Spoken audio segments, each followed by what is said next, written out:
बोलो भर्तृ बाबा की।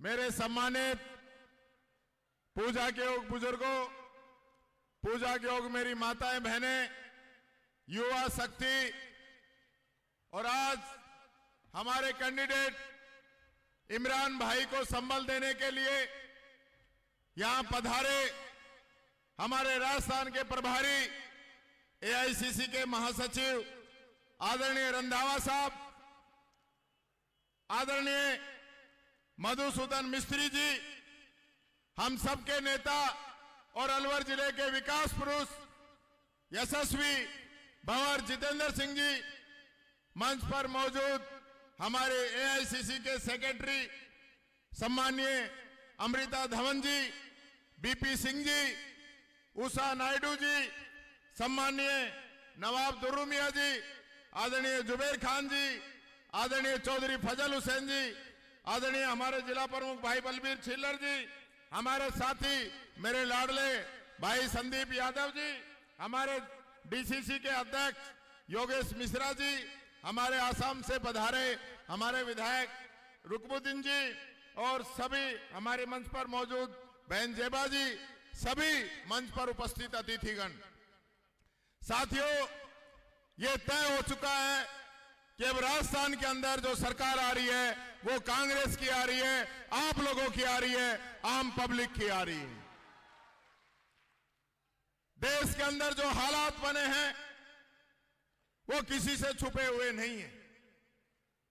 ये जो सरकार है, मैं कहना चाहता हूं, आप लोगों से पूछना चाहता हूं, जिस सरकार को हमने दिल्ली के अंदर बैठाया था हमारी सेवा करने के लिए, उस सरकार ने जो हमसे वादे किए वो वादे पूरे किए या नहीं किए, मैं आप लोगों से पूछना चाहता हूं। 15 लाख खाते में आ गए क्या? काला धन आ गया? डीजल पेट्रोल सस्ता हुआ? सिलेंडर? किसान की आमदनी दुगनी? महंगाई? बेरोजगारी? आतंकवाद? उग्रवाद? भ्रष्टाचार? 2 करोड़ युवाओं को रोजगार? डॉलर रुपया बराबर हो गया क्या? भारत विश्व गुरु बन गया क्या? ये लोग झूठ बोल के सत्ता के अंदर आए, और सत्ता के अंदर आने के बाद में इन लोगों ने जो काम किया वो मैं आप लोगों को बताना चाहता हूं। इन लोगों ने सत्ता के आने के बाद में सबसे पहले किसान की जमीन हड़पने का काम किया, भूमि अधिग्रहण बिल लेके आए। हमारे राज्यसभा के अंदर बहुमत था, राहुल गांधी जी अड़ गए और वो भूमि अधिग्रहण बिल इनका वापस गिरा और किसान की जमीन बची। उसके बाद इनके टारगेट पे किसान था, वापस 3 काले कानून किसानों के लिए लेके आए, किसान की जमीन को हड़पने के लिए आए, किसान की फसल को हड़पने के लिए आए। ये 3 काले कानून वापस करवाने के लिए हमारे किसानों ने 1 साल तक संघर्ष किया, 1 साल तक दिल्ली को घेर के रखा। हमारे यहां भी शाहजहांपुर के अंदर बॉर्डर पे किसान बैठे रहे। किसानों के साथ जो अति हुई आप भूल गए होंगे। वो किसान जो धरती का सीना चीर के इस देश का पेट भरता है, वो अन्नदाता, उसके रास्ते के अंदर अगर कील किसी ने रोपी तो ये बीजेपी सरकार थी, इन्होंने कील उस किसान के लिए लगाई थी।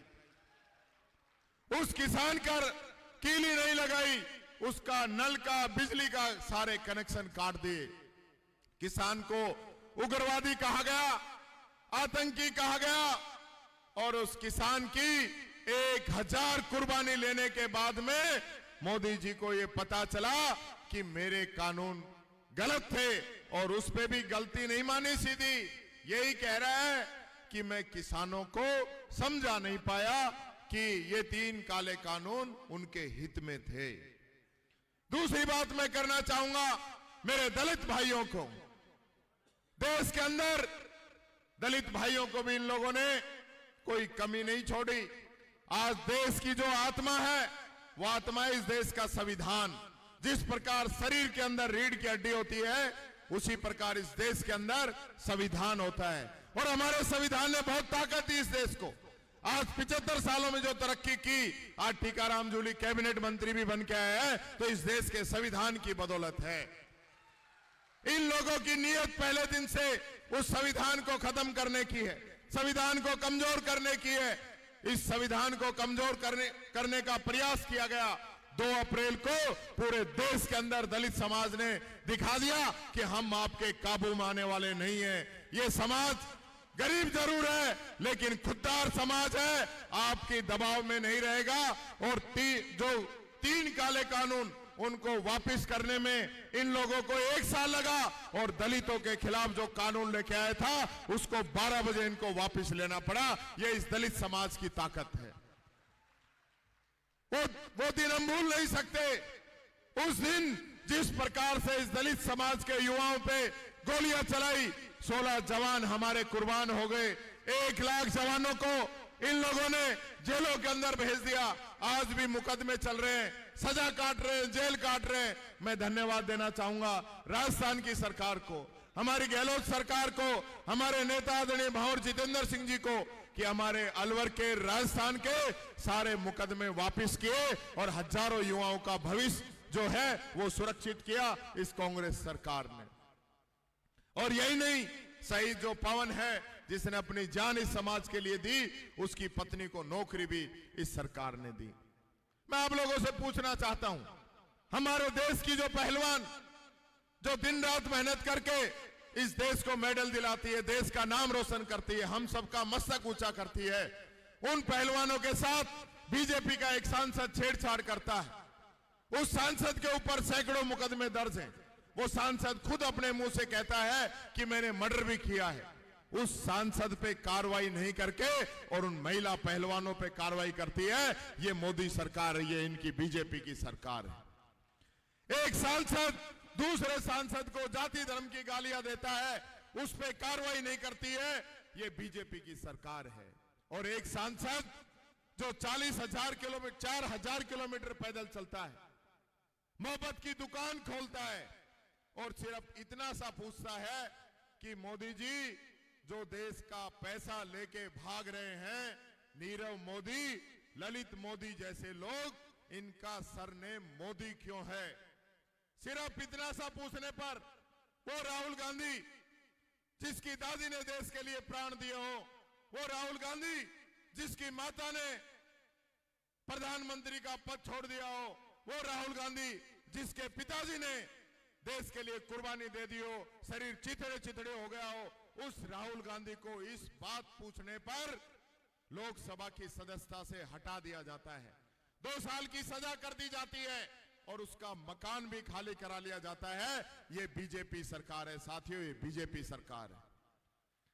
हमें गर्व होना चाहिए दलित भाइयों को कि दलित भाइयों को आज जो सम्मान मिला है वो कांग्रेस की देन है। बाबा साहब अंबेडकर का संविधान अगर किसी ने लागू किया तो वो कांग्रेस की सरकार है। हमें आरक्षण दिया, जमीन दी, वो कांग्रेस की सरकार है। और इतिहास के अंदर पहली बार राजस्थान के अंदर 4 कैबिनेट मंत्री बनाए, ये कांग्रेस की सरकार है जो हम लोगों का ध्यान रख रही है। और यही नहीं, प्रमोशन में आरक्षण, 75 साल के अंदर पहला चीफ सेक्रेटरी, और जो हमारा SC ST कानून, जितनी हमारी पॉपुलेशन है उसके आधार पे बजट खर्च किया जाएगा, ये कानून लागू करने वाली हमारी कांग्रेस की सरकार है। आज समय है कांग्रेस को कुछ देने का। कांग्रेस ने हमें बहुत कुछ दिया है, इस देश को तरक्की दी है, इस देश को विकास दिया है। और इन लोगों ने, आज हम बात करते हैं आरक्षण की, जब रेलवे बेच दी, एयरपोर्ट बेच दिए, हाईवे बेच दिए, बंदरगाह बेच दिए, LIC बेच दी, BSNL बेच दिया, बैंक बेच दिए, भारत की जो हमारी तेल की कंपनियां हैं वो बेच दी, तो आरक्षण का करोगे क्या? नौकरी तो छोड़ी नहीं है। पूरे देश की जो संपदा है उसको बेचने का काम किया जा रहा है। मैं देख रहा था एक दिन लाल किले की प्राचीर से प्रधानमंत्री जी के भाषण हो रहे थे कि मैं देश नहीं बिकने दूंगा, और अगले दिन मैं अखबार में देख रहा था कि लाल किले का जो सारा काम है लाल किला अड्डानी को बेच दिया। इन लोगों ने लाल किला अड्डानी को बेच दिया। जिन लोगों ने कभी संघर्ष नहीं किया, जिन लोगों का देश की आजादी के अंदर कभी योगदान नहीं रहा, उन लोगों को इतने बड़े बहुमत के साथ आपने सत्ता के अंदर बैठा दिया। उन लोगों को देश की जनता के बारे में पता नहीं है। मैं यहां की भी बात करना चाहूंगा, मैं भिवाड़ी की भी बात करना चाहूंगा, मैं बात करना चाहूंगा यहाँ के इंडस्ट्रियल एरिया की, मैं बात करना चाहूंगा यहाँ के विकास की। यहाँ अशोक गहलोत जी ने जो सौगात दी, आज जो 4 लेन चल रहा है यहां से अलवर का जा रहा है, कांग्रेस सरकार की देन है, अशोक गहलोत जी की देन है। दूसरा रोड जो कि हमें नीमराना से जोड़ता, हमने सैंक्शन किया, भारत सरकार ने उसको रोक दिया। आज ईआरसीपी के पानी की जरूरत है। पूरा अलवर जिला पानी के लिए त्राहिमाम कर रहा है। पानी के बिना कंठ सूखे जा रहे हैं लोगों के। और ये लोग, बड़ी शर्म की बात है, राजस्थान का जल शक्ति मंत्री होते हुए, राजस्थान का जल शक्ति मंत्री होते हुए हमारी ईआरसीपी की परियोजना को ये लोग रोकने का काम कर रहे हैं। मैं धन्यवाद देता हूं अशोक गहलोत जी को, जिन्होंने ये तय किया कि भारत सरकार मदद करे या नहीं करे, मेरे जो 13 जिले हैं ईस्टर्न कैनाल के, उन लोगों के मैं पेशाया नहीं मरने दूंगा। उनके लिए चाहे मेरे को लागू करनी पड़े, राजस्थान सरकार ईआरसीपी योजना लागू करेगी। 14,000 करोड़ रुपए मंजूर हो गए। इसरदा बांध बन रहा है, आप लोगों का नवनेरा बांध बन रहा है, यहां पे पानी आएगा। ये काम राजस्थान की सरकार कर रही है। महाराजा भर्तृहरि की भूमि, जहां उज्जैन के महाराजा ने आके यहां पे तपस्या की हो, ये वो भूमि जहां चूरशीत महाराज ने लोगों को एकता का संदेश दिया हो, ये वो भूमि जहां महाबली भीम का घमंड बजरंग बली ने तोड़ा हो। हनुमान जी की पूछ यहीं सरिस्का के अंदर पांडुपोल पे भीम से कहा था कि इसको हटा दो बेटा। जहां भीम का घमंड अलवर की धरती ने तोड़ा हो, तो ये बीजेपी का घमंड तोड़ने में देर नहीं लगेगी। साथियों, ये मैं आप लोगों से अपील करना चाहूंगा। और ये लोग देश को तोड़ना चाहते हैं, आपस में लड़ाना चाहते हैं, भाई को भाई से लड़ाना चाहते हैं। और एक यही की बात नहीं कर रहा हूं, मैं बात पूरे देश की करना चाहूंगा। गुजरात में सरकार बनी, दंगे हो गए। यूपी में सरकार बनी, दंगे हो गए। हरियाणा में सरकार बनी तो दंगे हो गए, जाट और नॉन जाट के हो गए। अब की बार सरकार बनी, नू का दंगा इन लोगों ने करा दिया। आप महाराष्ट्र के अंदर देखेंगे तो मराठा और गैर मराठा का आंदोलन वहां पे चल दिया और अति वहां हो गई। भाइयों, मैं मोबाइल नहीं देख सकता जब वो वीडियो मणिपुर की आती है। हमारी माताओं बहनों को निवस्त्र करके सड़कों पे दौड़ा रहे हैं, उनको गोली मारी जा रही है।